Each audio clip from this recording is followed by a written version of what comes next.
तो आपको ये आइडिया कैसे आया सर कि कमज़ोर वर्गों को ही हेल्प करना है? अगर हमें गाइडेंस करने वाला होता उस वक्त तो आईएएस अधिकारी वगैरह होते हम।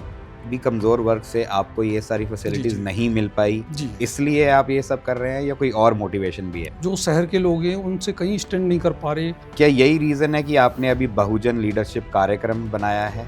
वो चाहते हैं कि जो दलित वर्ग है वो केवल गुलामी करे।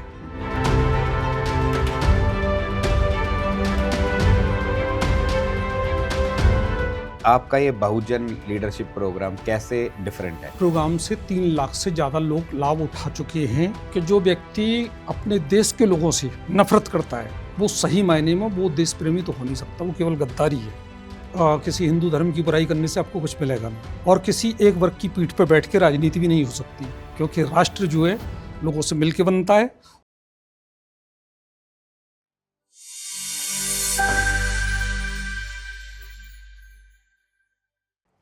Hello and welcome everyone to the next episode of our podcast, The Roadways.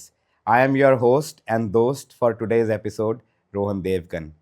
आज हमारे साथ हैं एक जाने माने mind trainer, life coach and a human activist. उनका नाम है रोहिताश कुमार विक्की जी, जो पिछले 10 वर्षों से निचले वर्ग, महिलाएं, शेड्यूल कास्ट, शेड्यूल ट्राइब्स को एम्पावरमेंट करने में जुड़े हुए हैं। उन्होंने पिछले 10 वर्षों में निचले वर्ग महिलाओं को अपनी ज़िंदगी में सफल, खुशी एंड सशक्त बनाया है। The best part about Rohitash ji is कि इसी दिशा में उनकी 1 दर्जन से भी ज़्यादा पुस्तकें पब्लिश हो चुकी हैं। तो आइए मिलते हैं एक ऐसी पर्सनैलिटी से जो अपना पूरा जीवन व्यतीत कर चुके हैं और आगे भी करते रहेंगे महिलाएं, निचला वर्ग को हम सब के एक बराबर लाने के लिए। तो स्वागत है आपका रोहिताश जी हमारे पॉडकास्ट पर। जी जी। सबसे पहले मैं आपसे थैंक ये यू। जानना चाहूँगा कि आप अपने जीवन के बारे में कुछ बताइए। मेरा नाम रोहिताश कुमार विक्की है और मैं जय भीम फाउंडेशन है उसका डायरेक्टर हूँ। एक कंपनी और मैं चलाता हूँ, पैंथोज माइक्रो फाइनेंस। दरअसल जय भीम फाउंडेशन एजुकेशन के और अवेयरनेस के क्षेत्र में काम कर रहा है, और पैंथोज माइक्रो फाइनेंस वो महिलाओं को और जो कमज़ोर वर्ग के लोग हैं और सड़क पे, फुटपाथ पे, जो फेरी पटरी पे बिजनेस करते हैं, तो उनके लिए 20,000 से लेके 1,20,000 तक की लोन प्रोवाइड कराता है, ताकि उनका सशक्तिकरण हो सके और थोड़ा सा वो नेक्स्ट लेवल पे उठ सके। सुनिए सर, ये आपने बहुत ही एक अच्छा पॉइंट अभी निकाला कि पैंथोज माइक्रो फाइनेंस कमज़ोर वर्ग और महिलाओं को जी, जी, 20,000 से 1 लाख तक का लोन जी, प्रोवाइड जी, जी, करवाता है। जी, लोन मिलना तो आजकल सैलरी वालों को ही इतना प्रॉब्लम हो जाता है, तो जी, आप जी, जी। उनको कैसे लोन दे रहे हैं? दरअसल आपका कहना सही है, जब कोई चीज़ कुछ करने की एक आग होती है तो वो किया जाता है। मैं काफ़ी समय पहले काफ़ी कर्ज में घिर गया था, और तो मेरी पत्नी ने कहा कि वो समूह की लोन मिलती है, तो उसने लोन ली। ठीक है, तो एक 3 लोन तक ले सकते हैं। तो मुझे जब वो लोन मिली तो मुझे काफ़ी उससे राहत मिली मेरे कर्ज वगैरह से। तो मैंने जब भी फैसला कर लिया था कि मैं कुछ महिलाओं के लिए, कुछ जो कमज़ोर वर्ग के लोग हैं उनके लिए कुछ ऐसा काम करूँगा, क्योंकि मुझे इतनी राहत मिल गई कर्ज से। और मुझे एक सोचने के लिए, एक आगे बढ़ने के लिए एक नई दृष्टिकोण, चूँकि मालूम नहीं पड़ रहा था कि अब क्या होगा। तो सर बट ये फिर फंडिंग कहाँ से आती है? मतलब जो आप ये लोन में पैसा दे रहे हैं, ये पैसा कहाँ से आता है? पैसा, इतनी जो व्यवस्था है, दरअसल कोई भी कंपनी चलाने के लिए 10-20 लाख से भी शुरुआत की जा सकती है।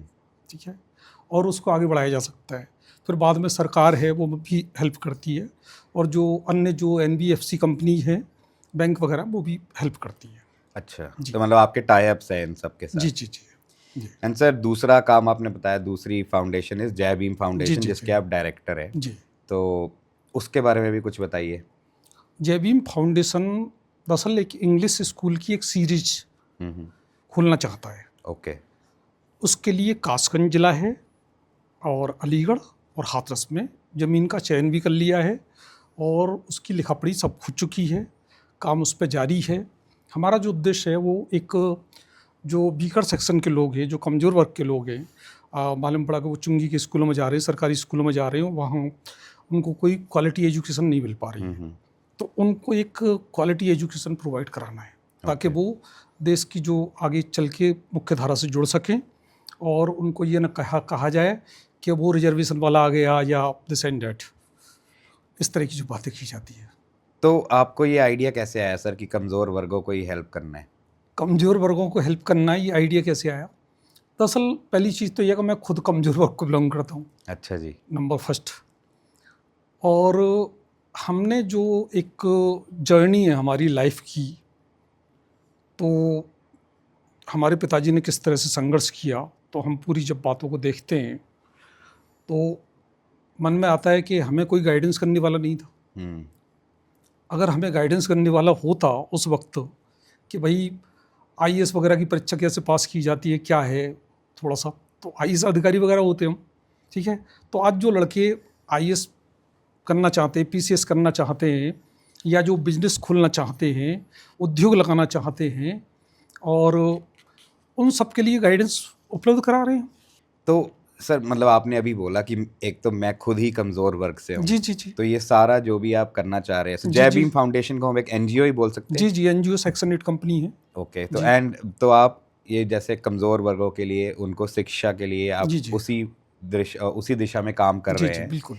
तो ये आप भी कमज़ोर वर्ग से आपको ये सारी जी फैसिलिटीज़ जी नहीं मिल पाई, जी। इसलिए आप ये सब कर रहे हैं या कोई और मोटिवेशन भी है?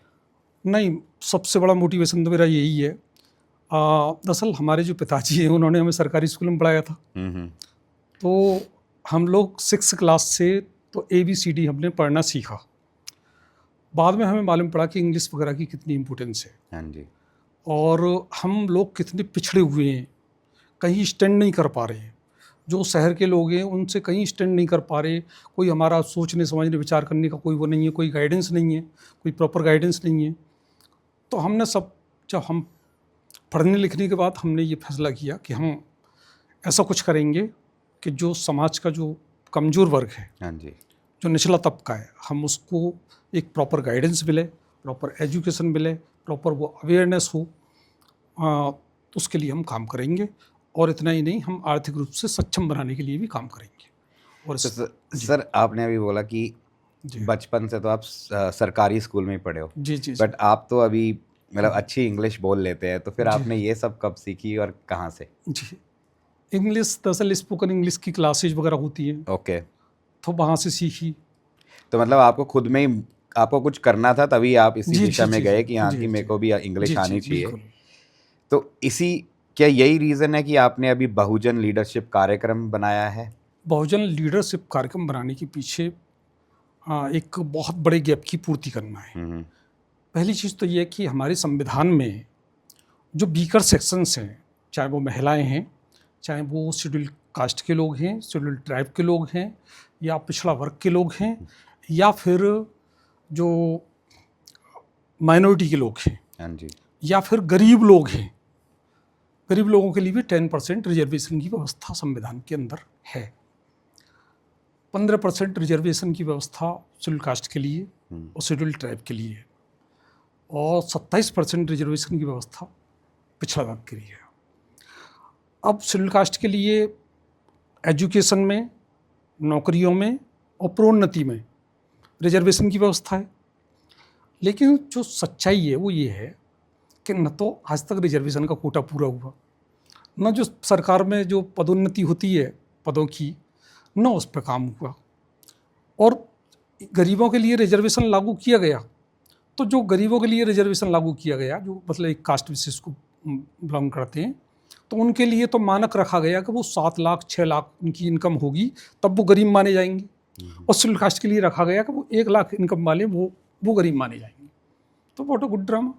तो आप इस लीडरशिप कार्यक्रम से मतलब जी क्या सर अचीव क्या करना चाहते हैं? मतलब हाउ कैसे ये इन लोगों को हेल्प करेगा जी एंड कैसे वो आपको रीच आउट कर सकते हैं? उनको क्या फ़ायदे हैं इस प्रोग्राम के? जी जी जी। तो वो सब बताइए सर। दरअसल देश की 2-3 बड़ी मुख्य समस्याएं हैं। हम्म।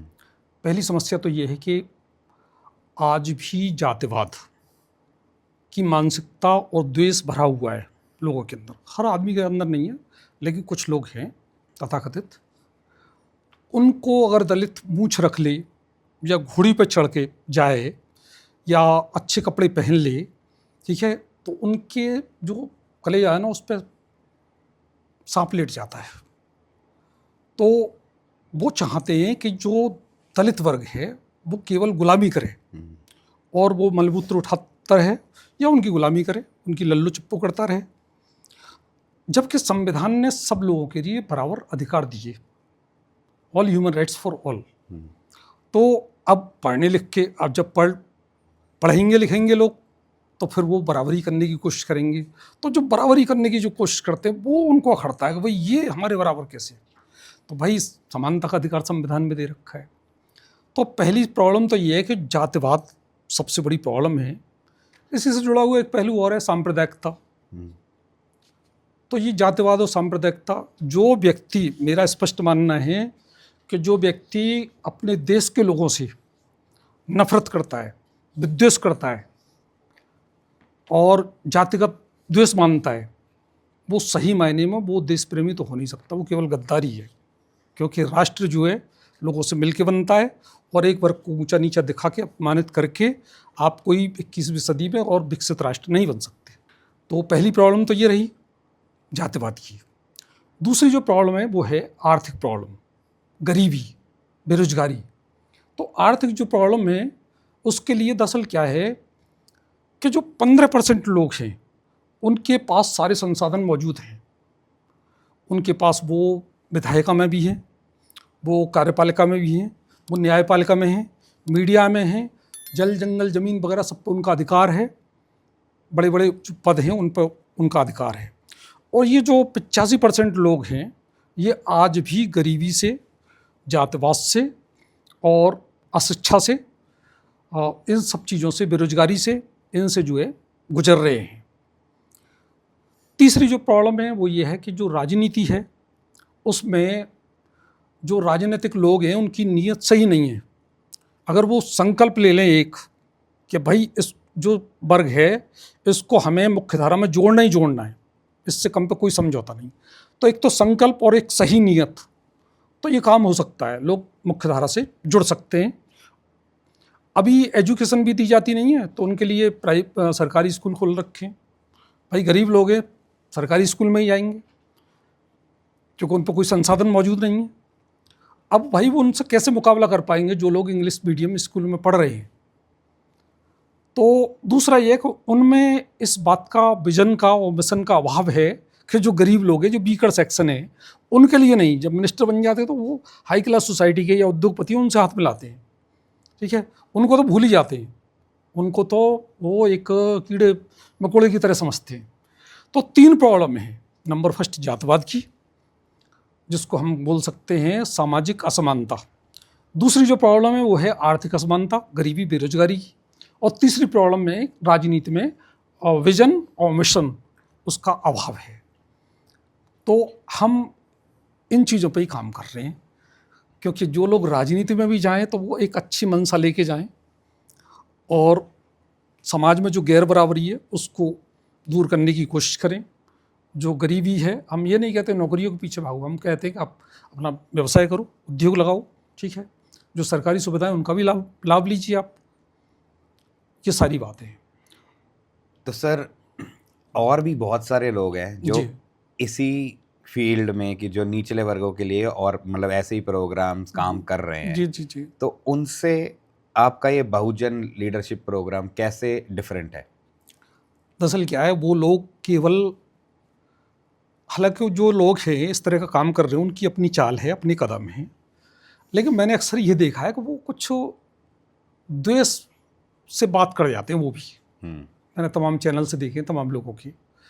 तो भाई देखिए, अगर आप द्वेष से बात कर रहे हो तो आप भी फिर उसी कैटेगरी में खड़े हो जाते हो। आपको पहले कानून को समझिए, संविधान को समझिए, और कानून क्या कहता है, सब लोगों को अपना जीने का, सम्मान से जीने का अधिकार है, और हमें अवाक और अभिव्यक्ति की स्वतंत्रता मिली हुई है। तो इसका बेहतर इस्तेमाल करिए, लोगों को गाली देने के लिए नहीं, किसी धर्म को गाली नहीं देनी है, किसी कास्ट को गाली नहीं देनी है। हमको, हमारा बस सीधा सा फंडा है, हम अपना अधिकार छोड़ेंगे नहीं, दूसरे का अधिकार मारेंगे नहीं, किसी को कोई गाली गलौज नहीं।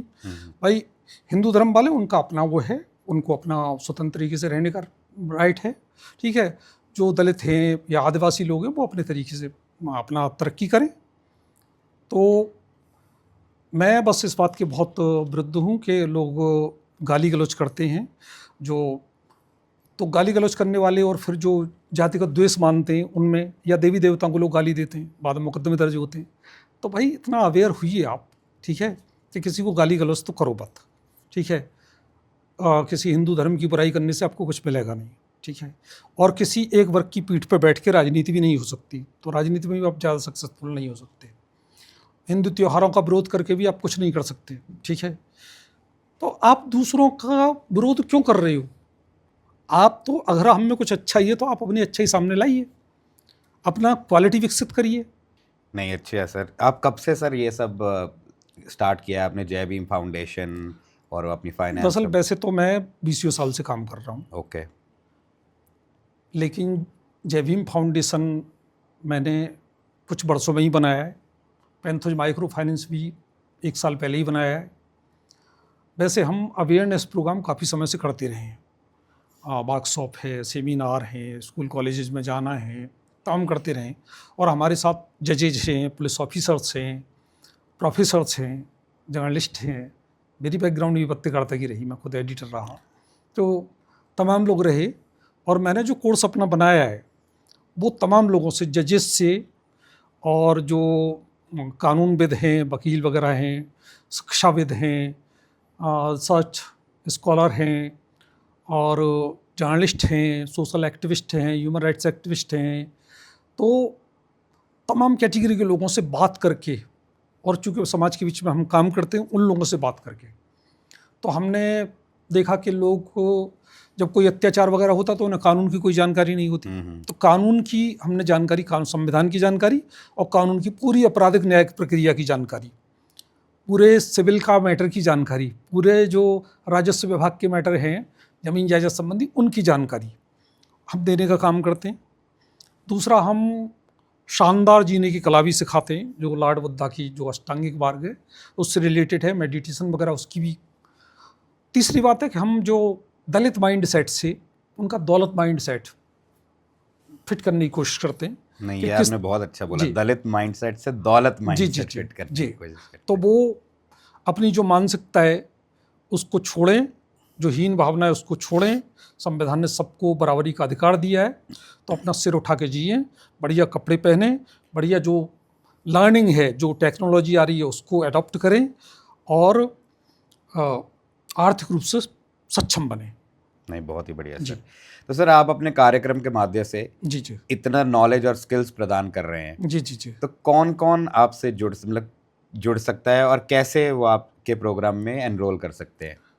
हमारे प्रोग्राम से कोई भी व्यक्ति जुड़ सकता है, बस वो उसमें एक बात हो, वो इंसानियत पसंद हो। इंसानियत पसंद व्यक्ति कोई भी जुड़ सकता है, चाहे वो मजदूर हो, चाहे वो एक हाई क्लास सोसाइटी का व्यक्ति हो, महिलाएं हों, एक डॉक्टर हो, वकील हो, पत्रकार हो, ठीक है, स्टूडेंट्स हों, कोई भी जुड़ सकता है। और अच्छी बात यह है कि हमारे प्रोग्राम में लॉयर्स वगैरह भी भाग लेते हैं, मतलब एक प्रतिभागी के रूप में भाग लेते हैं, ठीक है। तमाम जर्नलिस्ट भाग लेते हैं, हमारे पास सीखने के लिए आते हैं। तो इतना ही नहीं, हम प्रोग्राम में जो बेसिक पर्सनैलिटी डेवलपमेंट से लेके हम लीडरशिप तक का पूरा प्रोग्राम सेट करते हैं। हमारा जो प्रोग्राम है वो दरअसल जो कमज़ोर वर्ग के जो सशक्तिकरण है उसका एक मतलब एक ज़बरदस्त प्रोग्राम है, काफ़ी प्रभावी प्रोग्राम है ये है। एंड सर, ये इसके जैसे आप तो एनजीओ है, तो मतलब आप, मुझे लगता है कि फ़ीस भी बहुत ही ज़्यादा कम होगी, तो क्या फ़ीस वगैरह है? और आपके प्रोग्राम के बारे में कुछ हमारे दर्शकों को बताइए कि क्या क्या उनको सीखने को मिलेगा जी, कि कितने दिन का कोर्स होता है, कितना ड्यूरेशन लगेगा, तो ये प्लीज़ बताइए। हमारा जो पहला लेवल का जो कोर्स है वो 3 दिन का है। अच्छा जी। 3 दिन में हम उनका माइंड सेट करते हैं और उनको बेसिक बातें बताते हैं। बेसिक बातें, उनका सोचने समझने व्यवहार करने की जो प्रणाली है वो कैसी हो, और उनका जो चलने उठने बैठने का तौर तरीका है वो कैसा हो, और उनका जो हिस्ट्री है वो क्या रही है, और कुल मिला के वो किस तरह से तरक्की कर सकते हैं। जो तमाम ऐसे लोग रहे जो इंसानियत पसंद रहे, उनके जीवन परिचय के बारे में बताया जाता है। वो लीडर्स हैं, पॉलिटिकल लीडर भी हैं, वो समाज सुधारक भी हैं, वो संत गुरु महात्मा भी हैं, उनके बारे में भी हम बताते हैं। हम बताते हैं उनको कि अंधविश्वास कुरीति पाखंडों से किस तरह से निकलें और एक स्वस्थ और एक वैज्ञानिक सोच जो है वो डेवलप करें। और हम ये सारी चीज़ों के अलावा हम उनको कुछ साहित्य भी उपलब्ध कराते हैं। मतलब हर प्रोग्राम में मतलब फर्स्ट लेवल के प्रोग्राम में भी 4 बुक्स देते हैं हम। जो फर्स्ट लेवल का प्रोग्राम कर चुके होते हैं उनको फिर सेकंड लेवल का प्रोग्राम कराया जाता है। तो सेकंड लेवल का जो प्रोग्राम है वो सामाजिक आर्थिक असमानता कैसे दूर की जाए और राजनीति में विजन और मिशन कैसे फिट किया जाए, किन बातों का ध्यान रखा जाए, तो वो सेकंड लेवल का हमारा प्रोग्राम है। और थर्ड लेवल का प्रोग्राम हमारा पूरा लीडरशिप पे आधारित है। हमारा उद्देश्य है कि कमज़ोर वर्ग के लिए हम 10,000 लीडर्स तैयार करें, क्योंकि हम तो काम कर ही रहे हैं और हमारे जैसे लोग भी और सामने आएँ। क्योंकि एक जो व्यक्ति होता है वो उसको कानून की जानकारी है तो उसको अध्यात्म की जानकारी नहीं है, और कानून अध्यात्म की जानकारी है तो उसको पर्सनैलिटी या लीडरशिप के बारे में कुछ नहीं पता है। तो हमने एक ऐसा कॉम्बिनेशन बनाया है कि वो सब वर्ग के लिए, और वीकर सेक्शन के लिए तो वरदान है ही, बाकी किसी भी वर्ग का व्यक्ति, महिला, पुरुष और किसी भी कास्ट का आदमी उसको कर सकता है। तो सर ये जो सेकंड लेवल और थर्ड लेवल का प्रोग्राम है, इनकी ड्यूरेशन कितनी होती है? सेकंड लेवल के प्रोग्राम की 1 महीने की है, 1 महीने की है। और थर्ड लेवल का जो प्रोग्राम है उसकी 3 महीने की है। 3 महीने। हाँ, उसे कहीं भी रहने वाला व्यक्ति कर सकता है, उसको ऑनलाइन कर सकता है। ऑफलाइन भी प्रोग्राम होते हैं, लेकिन ऑफलाइन काफ़ी उन पर खर्चा आता है, तो सब ऑनलाइन ही हमने कर दिया है। आमतौर पर 2 दिन के प्रोग्राम हम ऑफलाइन देते हैं।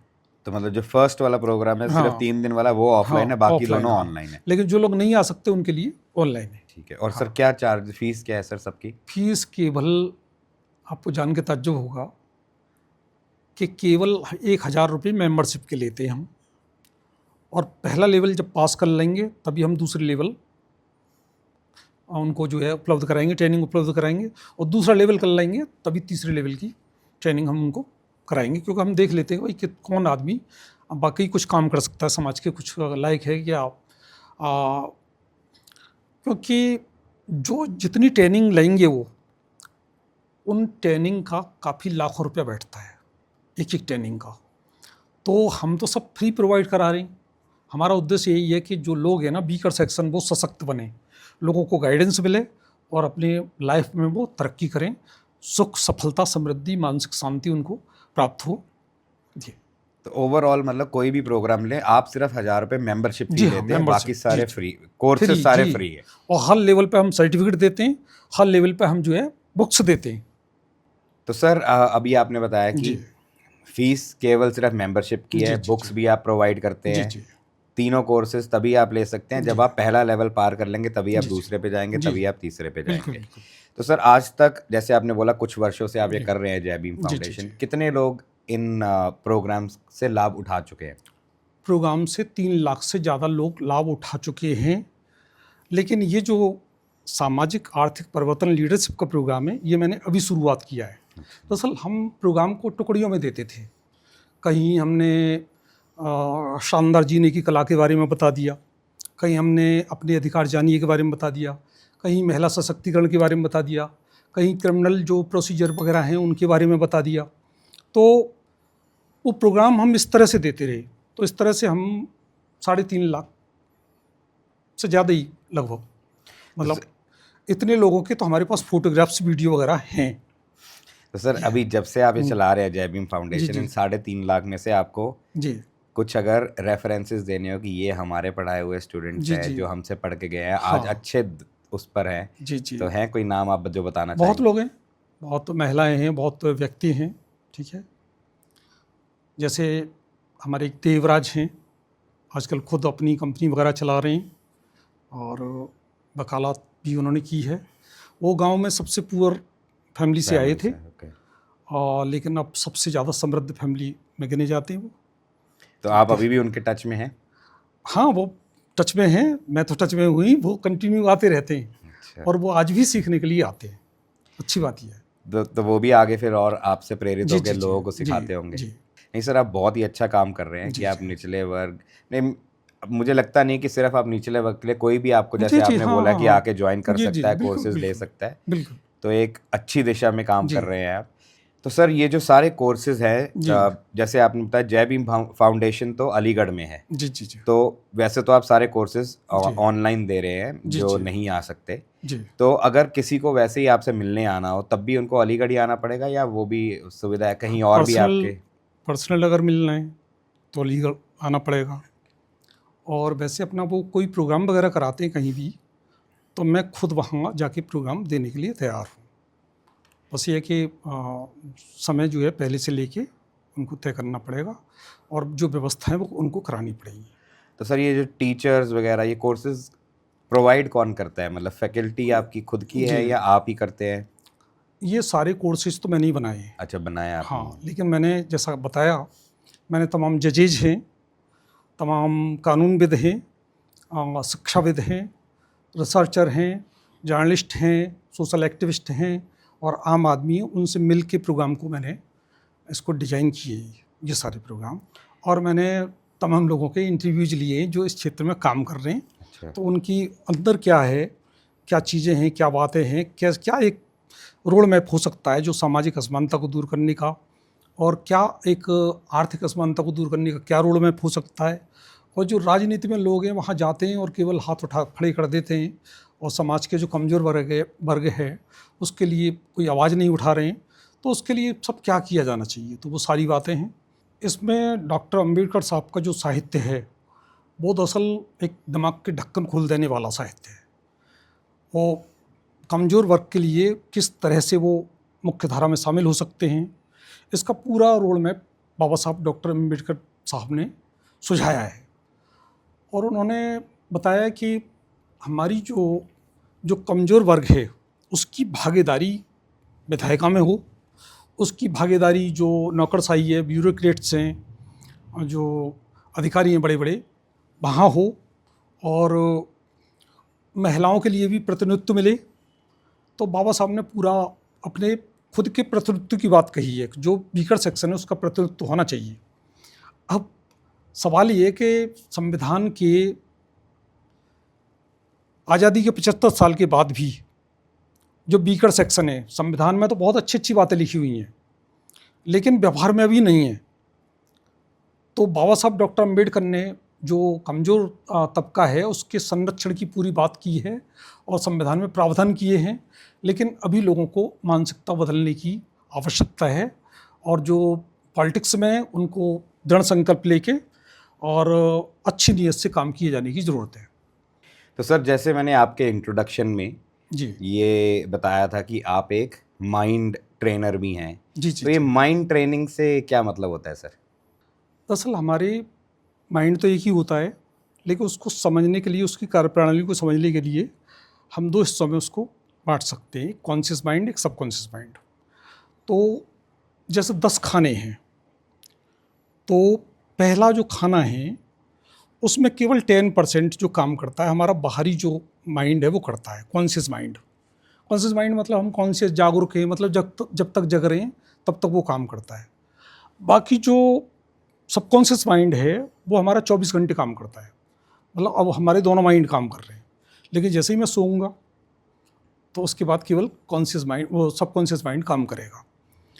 तो रात को हम सोते हैं, एक अल्फा स्टेट होती है, उस दौरान अगर माइंड को सेल्फ सजेशन दिए जाएं, सेल्फ टॉक की जाए, तो वो हमारे जो अंदर के 10 खाने हैं वो वहाँ तक बात पहुँच जाती है और हमारा जो सबकॉन्शियस माइंड है वो उसको हकीकत में बदल देता है। तो इसके तमाम उदाहरण हैं। पहला जो एक उदाहरण तो वही आता है कि वो सबरी के बारे में ही आता है, वो कहती रहती थी कि वो रामचंद्र जी आएंगे, रामचंद्र जी आएंगे, आ गए रामचंद्र जी, ओके, हकीकत में बदल गया। मैनिफेस्टेशन, जी जी जैसे जी। इसी हाँ को कहते हैं ना, जी जी जी। मैनिफेस्टेशन। तो मतलब हमें अपने गोल्स के प्रति जी मैनिफेस्ट करते रहना चाहिए, हाँ कभी ना कभी अगर हम पॉजिटिव रहेंगे तो शायद हम अचीव हाँ भी कर पाएंगे। हाँ, पहली चीज़ तो यही है। और दूसरी बात है कि हम जो हमारी कल्पना शक्ति है उसको, अब एक बंदा है वो देखता है कि भाई एक खाली प्लॉट पड़ा है और उसमें गंदगी वगैरह है, झाड़ी वगैरह उगी हुई है, कहता है यार क्या प्लॉट है। लेकिन एक आर्किटेक्ट है वो देखता है कि भाई इस पर तो एक मॉल बनाया जा सकता है। तो वो जो कल्पना शक्ति है, जो इमेजिनेशन है, जो विजन है, वो बहुत बड़ी ताकत है इसके अलावा। और हमारा माइंड जो है केवल दो भाषा समझता है, एक सेल्फ टॉक की भाषा समझता है और एक इमेज की भाषा समझता है। तो वो इमेज अगर हम माइंड को दे दें तो उन्हें हकीकत में बदलेगा, या फिर हम सेल्फ टॉक करें तो उनको हकीकत में बदलेगा।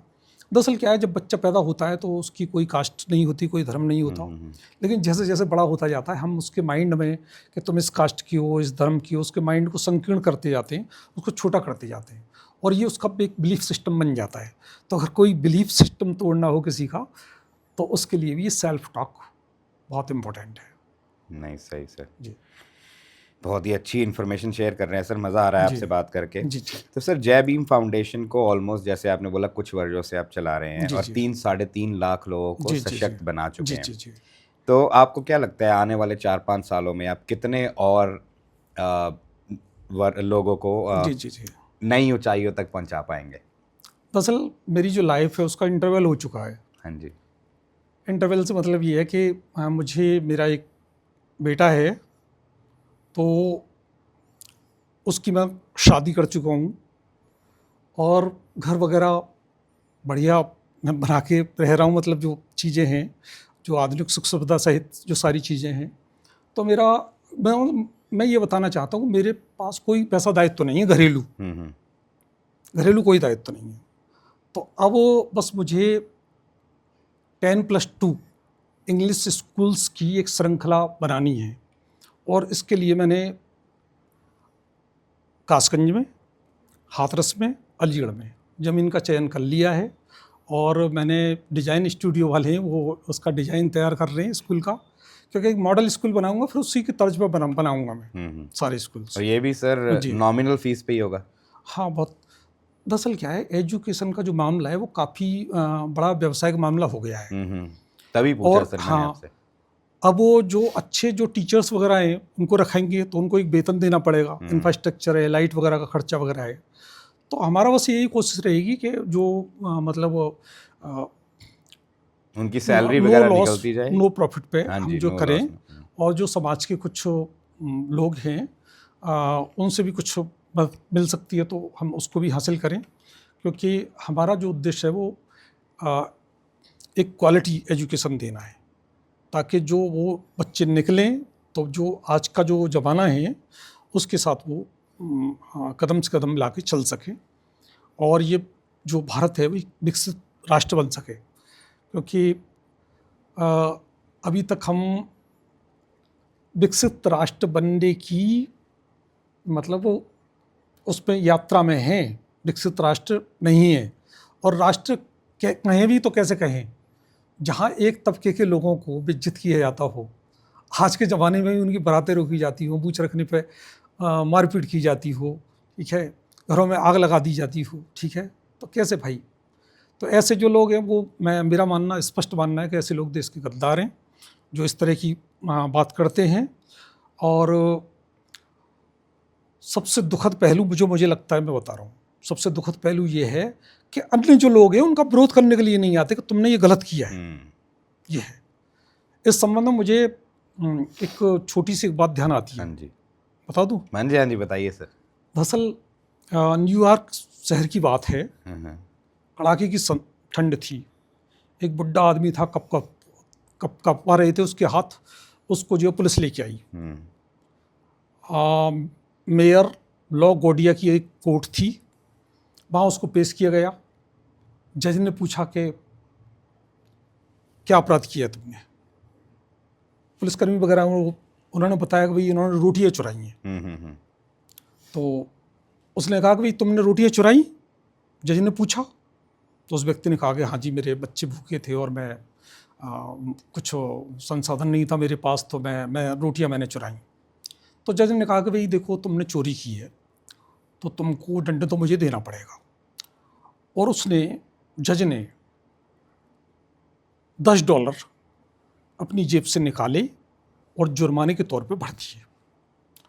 और साथ ही उसने कहा कि यहाँ जो कोर्ट में जो भी लोग मौजूद हैं वो 50 सेंट जमा करें यहाँ, और वो इस व्यक्ति को मदद दी जाएगी। क्यों? क्योंकि तुम जैसे सभ्य और संपन्न लोगों के बीच में एक व्यक्ति को रोटी चुराने की जरूरत पड़ती है तो तुम लोगों का भी कुछ दायित्व बनता है, तुम लोगों के लिए भी शर्म की बात है। तो जो तथाकथित सवर्ण वर्ग है, अगर उनमें से कोई अत्याचार करता है, इस तरह की घटना करता है, तो ये उसकी जिम्मेदारी बनती है। और जो मेरी बात को सुन रहे हैं वो सब इस बात को समझ लें। अरे कोई आत्महत्या करता है तो उसको रोकते हैं, कुछ जिम्मेदारी होती है समाज की। यहाँ कोई समाज का एक वर्ग को काटने की कोशिश कर रहा है। भाई जो लोग हैं हिंदू धर्म को छोड़ के जाते हैं, वो क्यों जाते हैं? छूआछूत की वजह से, जातिवाद की वजह से। और तमाम लोग सिख धर्म अपना लिया, तमाम लोगों ने मुस्लिम धर्म अपना लिया। तो भाई आप राष्ट्र को जोड़ने की बात करिए। तो आपकी भी ये जिम्मेदारी बनती है, जो लोग देख रहे हैं, सुन रहे हैं, कि वो अगर सामाजिक असमानता के खिलाफ कोई बात होती है तो मानवता का पक्ष लें, समानता का पक्ष लें। हर व्यक्ति को जीने का, रहने का सम्मान से अधिकार है। और कोई भी कास्ट किसी भी कास्ट से न ऊंची है न नीची है, और सब लोगों को तरक्की का अधिकार है। बिल्कुल है सर जी इंडिया में सारे एक समान हैं और सबका एक बराबर अधिकार है। जी जी जी सर बहुत ही अच्छा लगा आपसे जी। ये सब बातें करके। All the very best for Bahujan leadership program. जी। हम Thank आशा you. करते हैं कि Thank you. बहुत सारे लोग इसमें जुड़ें जी जी और अपनी लाइफ में और आगे बढ़ें। जी जी। एंड सर जय भीम फाउंडेशन के लिए भी बहुत बहुत बधाई है आपको कि Thank जो आप you, काम thank कर you, रहे हैं thanks a lot. ये बहुत ही अच्छी नेक सोच के साथ कर रहे हैं। जैसे आपने बोला आपका इंटरवल तो हो जी चुका जी है, जी तो प्लीज़ ऐसे ही काम करते रहिए, इन जी, लोगों जी, की बिल्कुल। सहायता करते रहिए ताकि ये भी आगे जाके आपकी तरह एक दिन बोल पाएँ जी कि मेरा इंटरवल तो हो चुका है, मेरे पास जी, सब जी, कुछ है एंड मैंने रोहित सर से सब कुछ जी, सीखा, जी। रोहिताश जी से सब जी, कुछ जी। सीखा है और आगे बढ़ रहा जी हूँ। जी। धन्यवाद सर आपका हमारे शो पे आने के लिए। जाते जाते सर कोई आप मैसेज देना चाहेंगे हमारी ऑडियंस को? बस मेरा एक ही मैसेज है, सशक्त बने, संपन्न बने, अमीर बने, और अपनी जो सोच है उसको संपन्न बनाएं, समृद्ध बनाएं। क्योंकि जितनी बड़ी आपकी सोच होगी उतनी आप तरक्की कर सकते हो। तो अपनी सोच का दायरा बड़ा रखें। Thank you, thanks a lot. Thank you, Rohitash ji. So guys, I hope you guys enjoyed this episode with Rohitash ji. एक बहुत ही नेक और अच्छा काम वो कर रहे हैं अपने फाउंडेशन के जरिए, जय भीम फाउंडेशन। प्लीज़ उनको सपोर्ट कीजिए and whatever he is doing is is trying to make sure कि जो निचला वर्ग है वो भी हर एक बराबर लेवल पे आ जाए। संविधान के हिसाब से तो सब एक समान ही है, बट वो फिर भी कोशिश कर रहे हैं कि सब एक ही लेवल पर आ जाएं और किसी में भी कोई भी जात पात या कोई भी भेदभाव ना किया जाए। So will meet again. Thank you for watching, keep watching. This is Rohan Devgan, your host at the Roadways podcast, signing off. Thank you and take care. Thank you.